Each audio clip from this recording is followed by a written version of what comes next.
So this alarm should be cleared.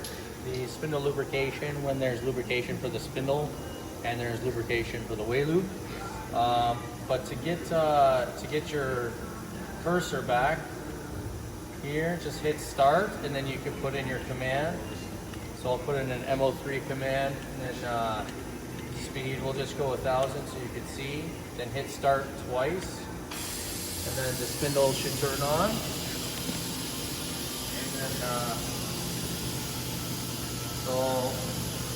And then you got your spindle over right here. So that's working.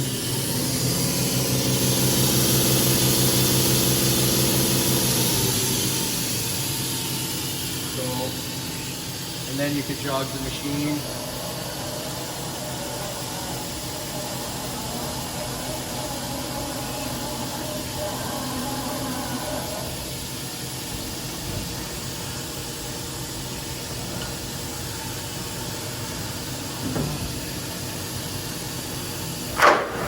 That's the way cover.